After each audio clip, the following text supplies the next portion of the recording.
بسم اللہ الرحمن الرحیم۔ السلام علیکم۔ یہ کتاب آپ کے لیے کاشان بصیرت کی یوٹیوب چینل کی جانب سے ریکارڈ کی جا رہی ہے۔ کتاب کا نام ہے حضرت امام علی بن موسی رضا علیہ السلام کی شخصیت اور عہد امامت۔ تالیف ڈاکٹر میر محمد علی کراچی، تصحیح ڈاکٹر حیدر رضا ضابطہ، پیشکش اسلامی تحقیقاتی مرکز آستان قدس رضوی مشہد مقدس، ناشر شعبہ نشر و اشاعت آستان قدس رضوی۔ اب ہم کتاب کا پارٹ نمبر 1 پڑھیں گے۔ فہرست، نمبر شمار، عنوان، صفحہ نمبر 1، حضرت امام علی ابن موسی رضا علیہ السلام کی شخصیت اور عہد امامت، صفحہ نمبر 7۔ نمبر 2، حالات زندگی، صفحہ نمبر 9۔ نمبر 3، اعلان امامت، صفحہ نمبر 12۔ نمبر 4، امام علیہ السلام کا ابتدائی دور، ہارون کے زوال کے آثار، صفحہ نمبر 13۔ نمبر 5، امام علیہ السلام کی شخصیت، صفحہ نمبر 15۔ نمبر 6، شخصیت معنوی، صفحہ نمبر 16۔ نمبر 7، امام رضا علیہ السلام اور عہد مامون، صفحہ نمبر 18۔ نمبر 8، سفر امام رضا مدینہ تمرو، صفحہ نمبر 20۔ نمبر 9، تفصیلات سفر، صفحہ نمبر 22۔ نمبر 10، شخصیت سیاسی، صفحہ نمبر 25۔ نمبر 11، شخصیت علمی، صفحہ نمبر 29۔ نمبر 12، تالیفات، صفحہ نمبر 32۔ نمبر 13، امام علیہ السلام کے اصحاب اور شاگرد، صفحہ نمبر 36۔ نمبر 14، شہادت، صفحہ نمبر 38۔ نمبر 15، تتمہ، صفحہ نمبر 39۔ نمبر 16، تشکر، صفحہ نمبر 40۔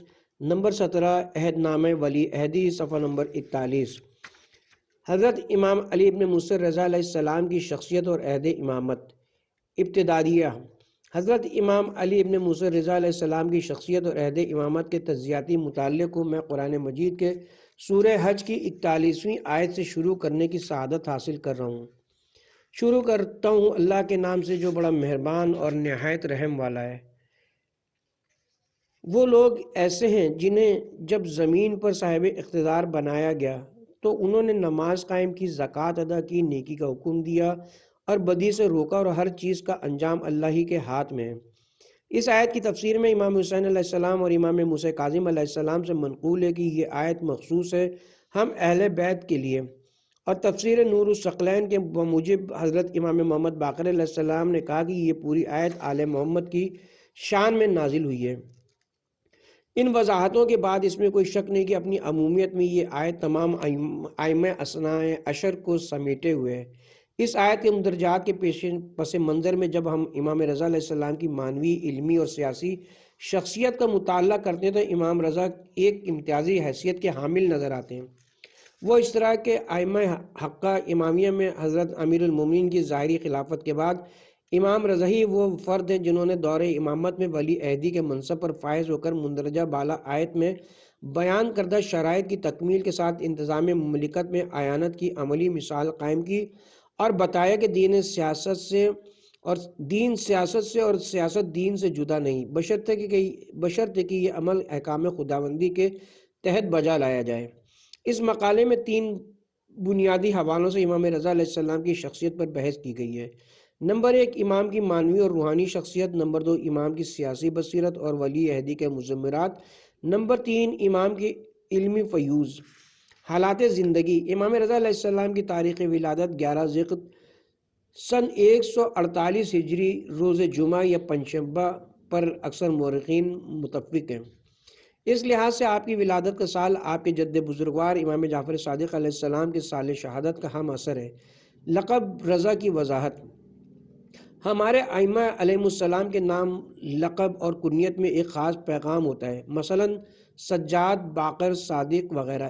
ابن جریر طبری نے سال 201 ہجری کے واقعات کے ضمن میں لکھا کہ اس سال مامون نے امام علی بن موسیٰ بن جعفر کو اپنا ولی عہد مقرر کیا اور ان کو الرضی من آل محمد کے نام سے مخصوص کیا۔ البتہ ابن خلدون نے الرضی کی جگہ الرضا تحریر کیا ہے، لیکن محمد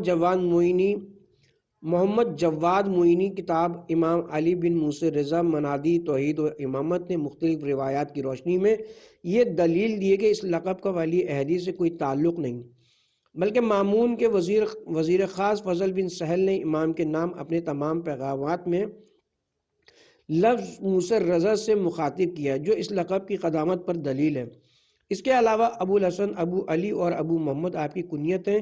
امام کے رضا کے علاوہ اور بھی القاب ہیں، جن میں سراج اللہ، نور الہدا، سلطان انس و جن، غریب الغربہ اور شمس الشموس وغیرہ ہیں، جو آپ کی زیارتوں میں شامل ہیں۔ امام رضا علیہ السلام کی والدہ کا نام تکتم، نجمہ، خیزران، نجیہ اور طاہرہ تھا۔ آپ کا شمار عجم کی اشرافیہ سے تھا۔ آپ کی ازواج میں حضرت صبیکہ امام محمد تقی جواد کی والدہ تھیں۔ آپ کی زوجین کی نسبت سے ام حبیبہ دختر مامون کا نام بھی لیا جاتا ہے، لیکن اس کی سند میں مورخین میں اختلاف ہے۔ امام کی اولاد کے سلسلے میں مورخین میں دو امور پر اتفاق پایا جاتا ہے۔ اولاً یہ کہ ام حبیبہ کے بدن سے امام کی کوئی اولاد نہیں ہے۔ دیگر یہ کہ صبیکہ نامی خاتون امام محمد تقی جواد کی والدہ ہیں۔ ایک اور قابل ذکر اور قابل غور بات یہ ہے کہ ابن شہر آشوب محمد بن جریر طبری شیخ مفید اور طبریسی کے بموجب سوائے امام محمد تقی علیہ السلام کے امام کی کوئی اور اولاد نہیں تھی، لیکن بعض روایات کے لحاظ سے امام کے دو فرزند محمد اور موسیٰ یا محمد و جعفر، اور بعض کے مطابق 5 فرزند اور ایک دختر تھی۔ امام کی اولاد کے سلسلے میں جناب آغا مہدی لکھنوی نے اپنی کتاب الرضا میں 18 حوالوں سے یہ وضاحت کی کہ امام کی ایک سے زیادہ اولاد تھی۔ ان حوالوں میں صاحب کشف الغمہ عبد العزیز بن اخضر، ابن خشاب، سبط ابن جوزی اور شیخ ابراہیم کفیمی شامل ہیں۔ امام کی شہادت سن 203 ہجری میں واقع ہوئی۔ 25 رجب سن 183 ہجری کو امام موسی کاظم علیہ السلام کی شہادت واقع ہوئی تھی۔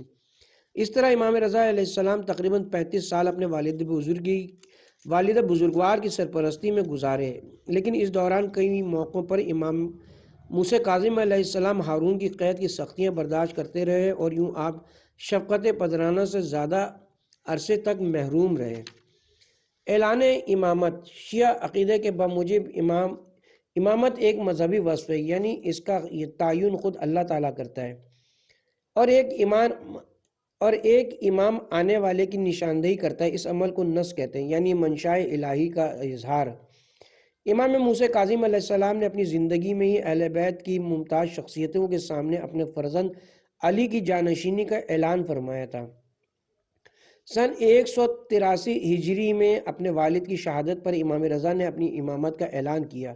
آپ کے اصحاب کو اس دور کے حالات اور بالخصوص امام موسی کاظم علیہ السلام کی شہادت کے واقعات کے بعد یہ ڈر تھا کہ کہیں ہارون آپ کو غضب نہ پہنچائے۔ آپ نے فرمایا کہ پیغمبر اسلام کا قول ہے کہ اگر ابو جہل میرا ایک بال بھی بیکا کر سکے تو گواہ رہنا میں پیغمبر نہیں ہوں، اس طرح اگر ہارون مجھے نقصان پہنچا سکے تو میں امام نہیں ہوں۔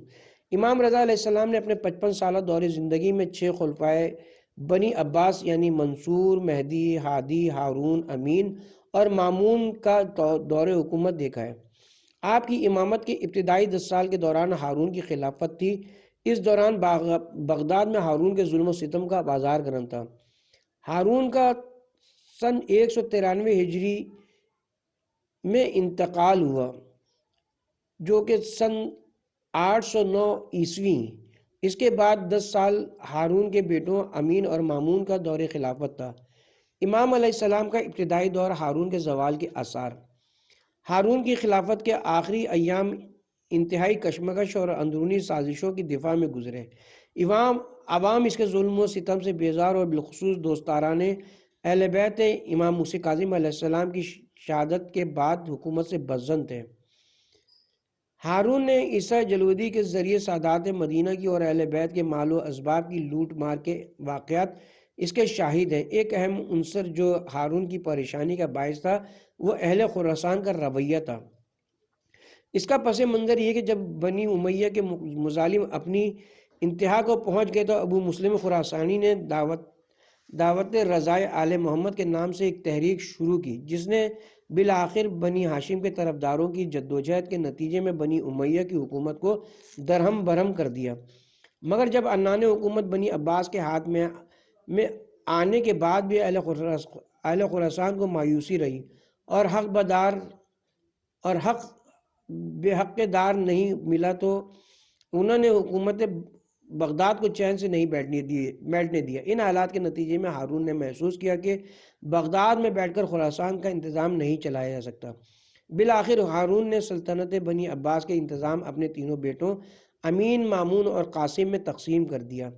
امین کو، جس کی ماں زبیدہ جو عربی نسل سے تھی، منصور دوانقی کے قبیلے سے تھی، اور اس نے عراق اور شام کا علاقہ سپرد کر دیا جس کا دارالخلافہ بغداد تھا۔ اسی طرح وہ عباسیوں پر قابو پانا چاہتا تھا۔ مامون کو، جس کی ماں عجمی کنیز تھی، ہمدان سے آگے ایران کے تمام علاقوں کا انتظام سپرد کر دیا تاکہ عجمیوں کو زیر قابو رکھ سکے۔ اس کا صدر مقام مرو خراسان تھا۔ باقی اطراف کے علاقے قاسم کے تسلط میں دیے گئے۔ اس تقسیم کے نتیجے میں بھائیوں کے درمیان یہ بھی معاہدہ ہوا تھا کہ امین کے بعد خلافت مامون کو ملے گی، لیکن بعد کے واقعات سے ثابت ہوتا ہے کہ مملکت کی اس انتظامی تقسیم نے امین اور مامون کے درمیان پہلے سے موجود نسلی تعصبات کو مزید ہوا دی۔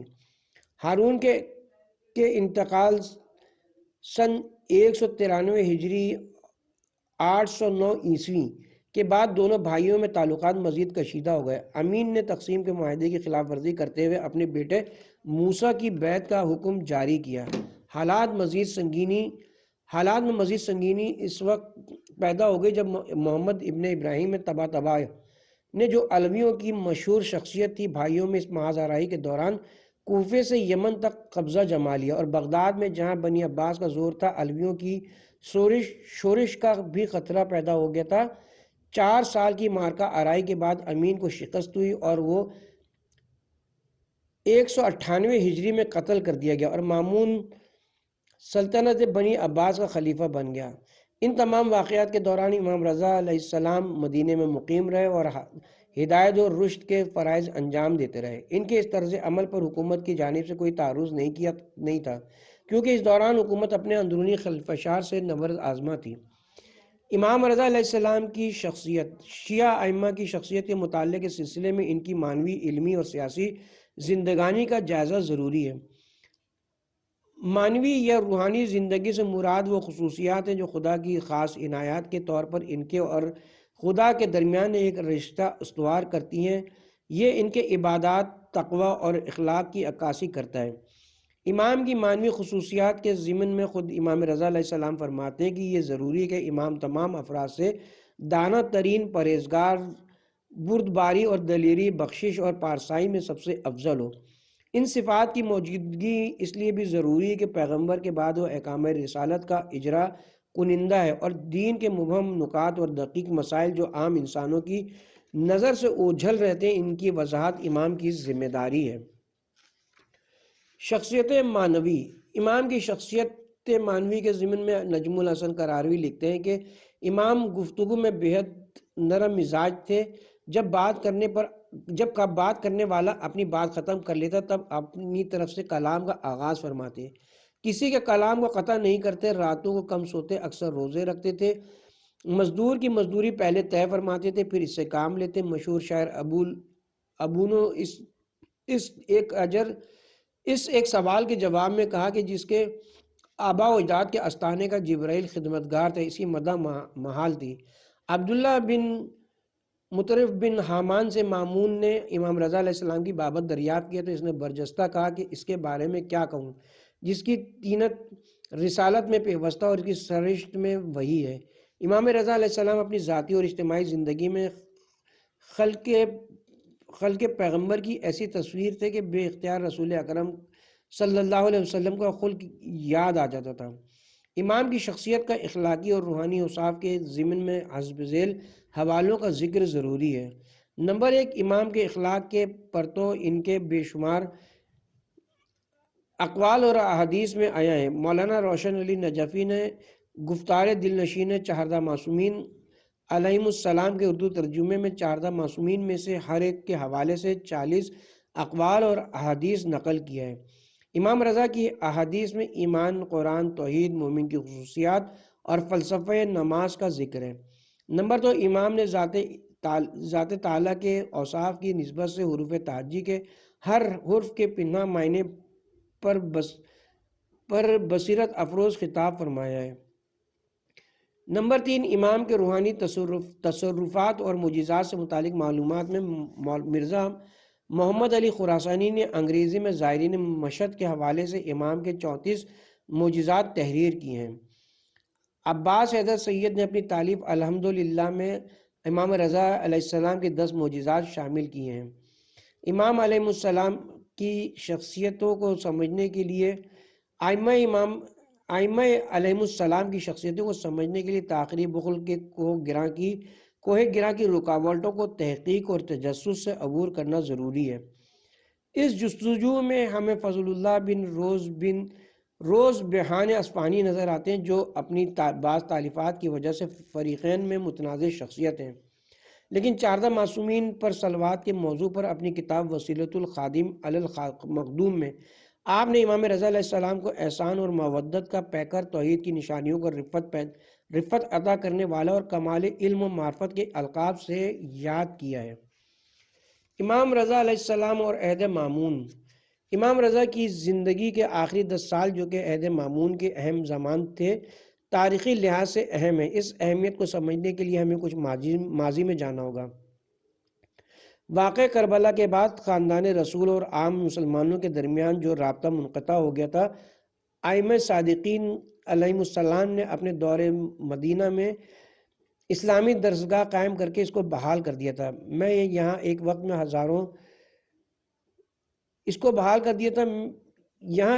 میں ہزاروں طالب علم جمع ہوتے تھے، لیکن بہت جلد حالات بدل گئے۔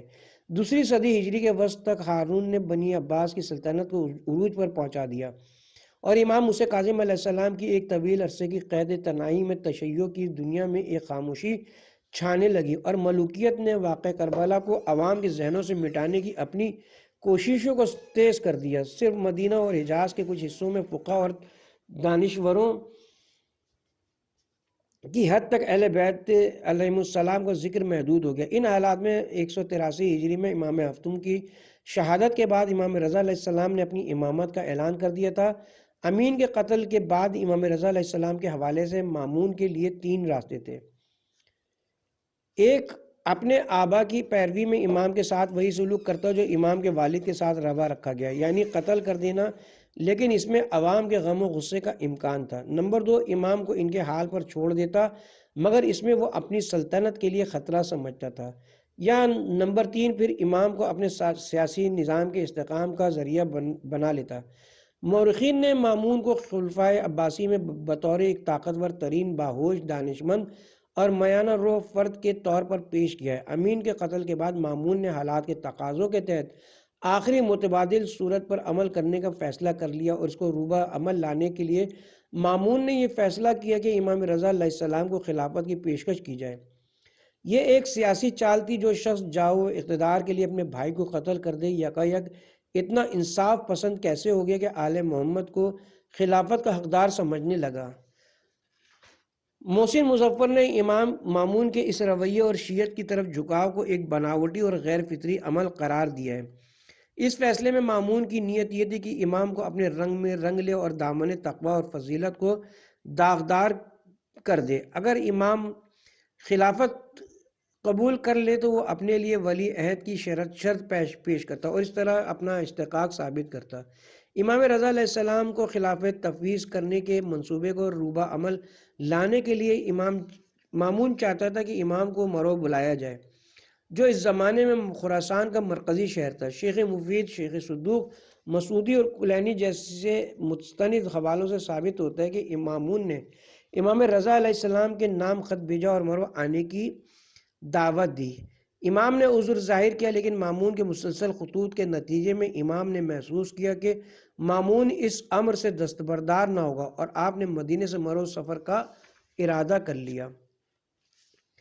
سفر امام رضا مدینہ تا مرو۔ یہ بات قابل ذکر ہے کہ تاریخ ائمہ کے 2 سفر ہیں جن کے درمیان تقریباً 140 سال کا زمانی فاصلہ ہے، یعنی 60 ہجری میں مدینے سے امام حسین علیہ السلام نے کربلا اور 200 ہجری میں امام رضا علیہ السلام کا مرو کا سفر۔ ان کی چند خصوصیات ہیں۔ نمبر 1، امام حسین علیہ السلام نے کربلا جانے کا فیصلہ اپنی ثوابدید پر کیا۔ نمبر 2، امام رضا علیہ السلام کا مدینے سے مرو کا سفر مامون کے دباؤ پر ہوا۔ نمبر 3، امام حسین علیہ السلام نے اپنے سفر کی راہ اور قیام کے مقامات خود طے کیے تھے۔ نمبر 4، امام رضا علیہ السلام کے سفر کی راہ مامون کی ہدایات کے تحت منظم کی گئی تھی۔ نمبر 5، امام حسین علیہ السلام اپنے ساتھ اپنے اہل بیت اور معتمد اصحاب کو لے گئے تھے۔ نمبر 6، امام رضا علیہ السلام نے خاندان کے کسی فرد کو ساتھ نہیں رکھا تھا۔ نمبر 7، امام حسین کے سفر کا ہدف حق و باطل میں خط فاصل کھینچنا تھا۔ نمبر 8، امام رضا کے سفر کا مقصد کربلا کے معرکے کے ثمرات کی حفاظت اور اسلام کی نشاط ثانیہ تھی۔ امام رضا علیہ السلام کے مدینے سے مرو کے سفر کی منصوبہ بندی میں سب سے زیادہ قابل توجہ ان شہروں کا محل وقوع اور ان کی تاریخی، سیاسی اور جغرافیائی اہمیت تھی جہاں سے امام گزرنے والے تھے۔ جواد معینی اور احمد ترابی کے مطابق امام کے سفر کے راستے کے تعین میں اس امر کو پیش نظر رکھا گیا کہ کاروان ایسے شہروں سے دور رہیں جہاں دوستاران اہل بیت علیہ السلام کا غلبہ ہو۔ اس زمانے میں مدینے سے مرو تک 2 مروجہ راستے تھے۔ ایک براہ بصرہ حواز دشت لوط فارس نیشاپور سے گزرتا ہوا مرو پہنچا تھا، جبکہ دوسرا کوفہ بغداد قم اور خراسان کی راہ تھا، جس میں کوفہ بغداد اور قم سیاسی لحاظ سے حساس سمجھے جاتے تھے۔ کوفہ شیعان علی کا اجتماعی مرکز شمار ہوتا تھا اور بنی امیہ اور بنی عباس کے خلاف تحریک کا مضبوط مرکز رہا تھا۔ بغداد مامون کے سیاسی مخالفین اور متعصب عباسیوں کا مرکز تھا، جو امین اور مامون کے درمیان کشمکش میں مخالف مامون رویہ اختیار کر گئے تھے۔ شہر قم کا شمار ان چند شہروں میں تھا جہاں دلوں میں خاندان علی ابن ابی طالب علیہ السلام کی محبت موزون تھی۔ ان سیاسی مصلحتوں کے پیش نظر مورخین کا اتفاق ہے کہ امام رضا علیہ السلام کے سفر کے لیے بصرہ، بناج، اہواز، عراق، دشت لوط، نیشاپور، طوس اور سناباد کا راستہ منتخب کیا گیا، جہاں حالانکہ اس راستے میں زیادہ صعوبتیں تھیں۔ تفصیلات سفر۔ جلیل عرفان منش نے اپنی کتاب جغرافیائی تاریخی ہجرت امام رضا از مدینہ تا مرو میں اس سفر کی تفصیلات تحریر کی ہیں، جس کے بموجب مدینے سے مرو کے سفر میں مامون نے رجا ابن ابی زحاق اور یاسر خادم کو بطور نگراں مقرر کیا تھا۔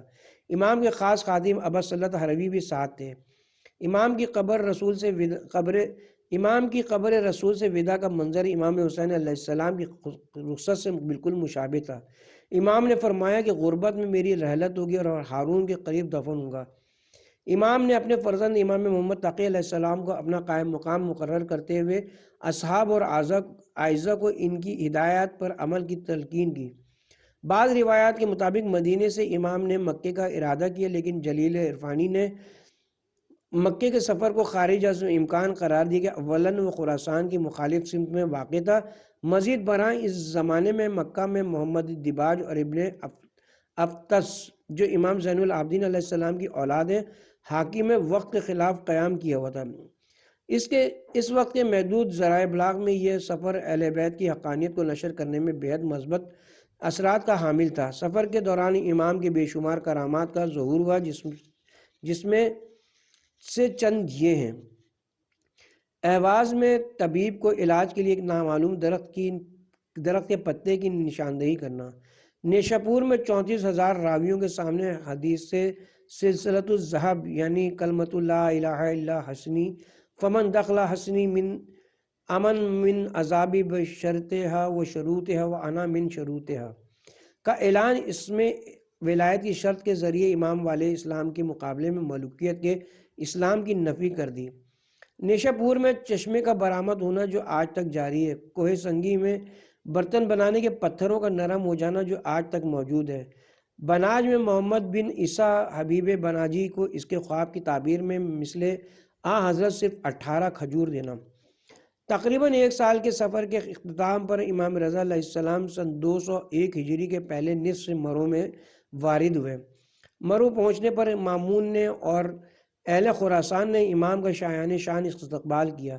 زمانہ گزشتہ میں بے شمار سیاسی اور مذہبی تحریکوں کے مرکز کی وجہ سے یہاں کے لوگ آزاد خیال اور کھلے دل والے تھے۔ دوم رمضان المبارک سن 201 ہجری بروز پنجشنبہ امام کی ولی عہدی کا جلسہ منایا گیا اور لوگوں نے آپ کی بیعت کی۔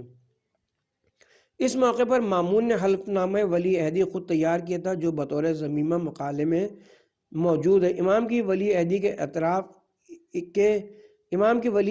کے اعتراف میں جمعے کے خطبے میں آپ کے نام کا اضافہ کیا گیا اور حکومت کے سکوں پر آپ کا نام نقش ہوا۔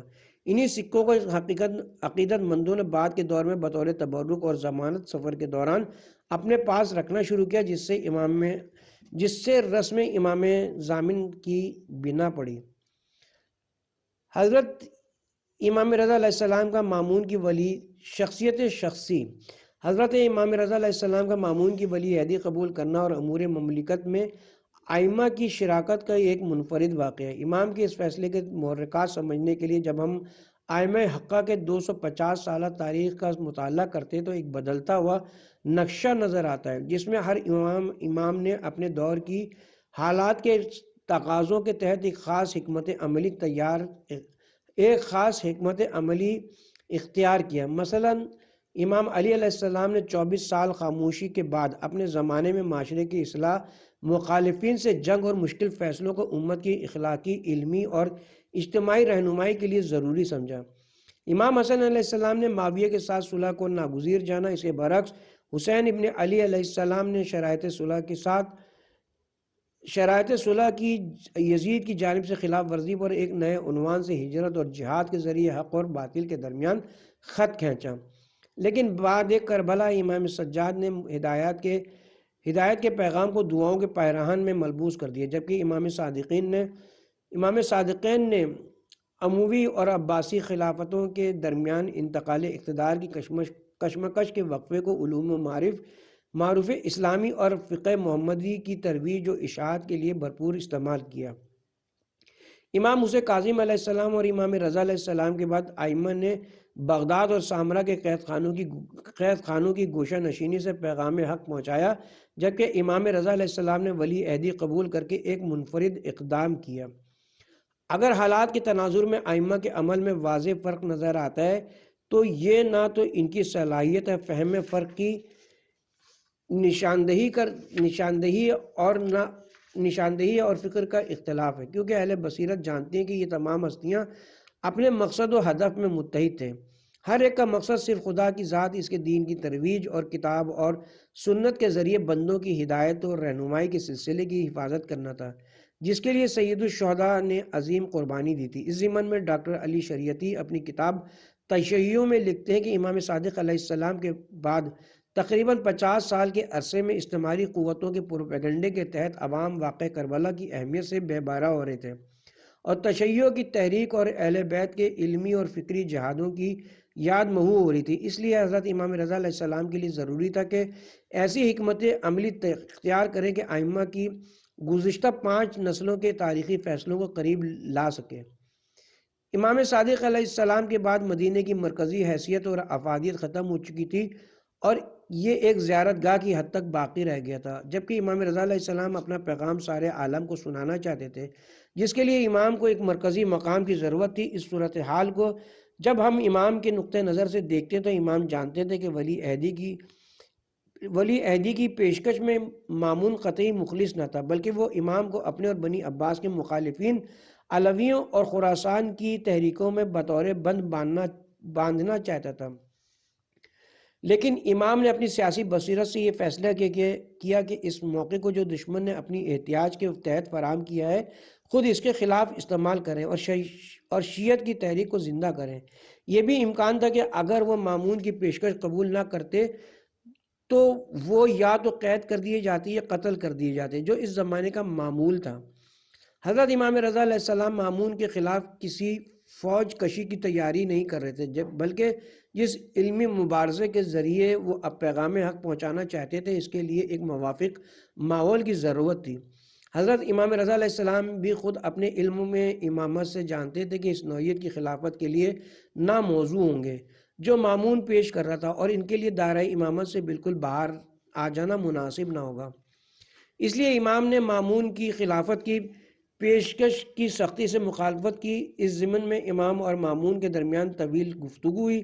بالآخر مامون کے شدید اصرار پر آپ نے فرمایا کہ خدا نے انسان کو اپنے آپ کو ہلاکت میں ڈالنے سے منع کیا ہے، اشارہ قتل کا امکان ہے، لہذا امام نے مشروط ولی عہدی قبول کی کہ وہ حکومتی کاروبار سے علیحدہ رہیں گے، لفظی یا عملی امر و نہی کو انجام نہیں دیں گے، احکامات صادر کرنا اور صرف دور سے رہنمائی کے فرائض انجام دیں گے۔ اس منزل پر مکتب اہل بیت اور ان کے مزاج سے واقف افراد یہ سمجھنا چاہیں گے کہ حکومتی عہدہ قبول کرنا ائمہ گزشتہ کا شیوہ نہیں رہتا تو امام نے ایسا کیوں کیا؟ ذیشان حیدر جوادی نے نقوش عصمت میں ولی عہدی کے موضوع کا امام اور حضرت امام رضا علیہ السلام کے نقطہ نظر سے تجزیہ کیا ہے۔ ان کے خیال میں مامون کے نزدیک ولی عہدی کی پیشکش کا مقصد امام کو زیر نظر رکھنا ہے، ان کا عوام سے رابطہ منقطع یا دشوار بنانا، ان کی نظام حکومت میں شمولیت کے ذریعے اپنی خلافت کی عظمت میں اضافہ کرنا اور اس کے لیے ایک شرعی تائید حاصل کرنا تھا، اور سب سے اہم علویوں کی انقلابی تحریکوں کو دبانا تھا۔ اس کے برخلاف امام رضا علیہ السلام نے ولی عہدی کو اس وقت کے سیاسی اور معاشرتی رجحانات کے پیش نظر احکام اور تبلیغات اسلامی کی ترویج و اشاعت کا مؤثر ذریعہ قرار دیا، اور مدینے سے مرو کے سفر کے دوران اور ولی عہدی میں حکومتی پروٹوکول کی موجودگی میں معجزات اور کرامات کا اظہار، مناظروں میں شرکت، نماز عید، بارش کی دعائیں اور دیگر واقعات امام کی اس حکمت عملی کا حصہ تھے۔ اس لحاظ سے ہم اس نتیجے پر پہنچتے کہ گو ولی عہدی قبول کرنا تاریخ ائمہ کے دھارے میں ایک منفرد واقعہ ہے جو ناواقفین میں شکوک پیدا کرتا ہے، لیکن در حقیقت یہ امام کی سیاسی بصیرت کی عکاسی کرتا ہے کہ ایک مشکل مرحلے کو کس طرح ایک اعلیٰ و عرفہ مقصد کے حصول کا ذریعہ بنایا جا سکتا ہے۔ دوران ولی عہدی کے واقعات امام کے مناظروں اور علمی فیوز سے اس حقیقت کی تصدیق ہوتی ہے۔ حضرت امام رضا علیہ السلام نے اپنے فیصلے سے یہ بات ثابت کر دیا کہ خداوند عالم کی صحیح خلافت اور نمائندگی کے حقدار صرف ائمہ اطہار ہیں اور زمین پر خدا کی حجت اور اس کے نمائندے ہیں، اور یہ عہدہ ناقابل انتقال ہے۔